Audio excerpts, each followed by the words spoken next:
Ah, Standby muna natin dito. Monitoring muna tayo dito sa area. Ito yung harap ng workshop. Kaya monitor muna natin status.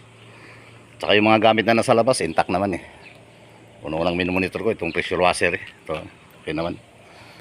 Monitor ko yan kasi pag nawala yan, wala na kaming panlinis sa motor. Hindi naman. Ano yan kasi isa sa mga gamit yan na di pwedeng mawala. Accountable ng gwardiya yan. Lahat mga gamit dito. Kaya lagi lang monitor ang area. Sarado naman eh. Doon sa staging area dito, wala naman problema, sarado na lagi to.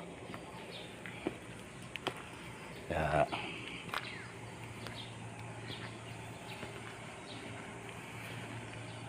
ayan, sarado palagi yan. Dami naka-stack sa loob yan. Ayan, mga tanso, dami. Di pwedeng mawala yan. Di pwedeng mabasag yan kasi pag nabasag yan, matik na yan. Yan, okay naman eh. Ayan, tingnan natin. Walang damage dyan. Yan ang alcohol plant. Ayos. Tahimik na tahimik. Ako lang mag-isa dito ngayon. Kasi it's Sunday. A blessed Sunday to all. God bless us all. Pasalamat tayo sa Panginoon. Sana pakagandang umaga.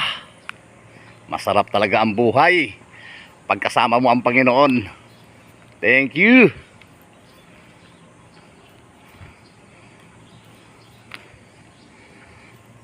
Yan ang kabayo ko.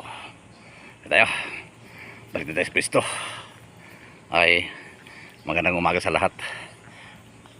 Update lang tayo sa area. Kaya tapos na. Doon na tayo. Balik na tayo sa pwesto. Bye.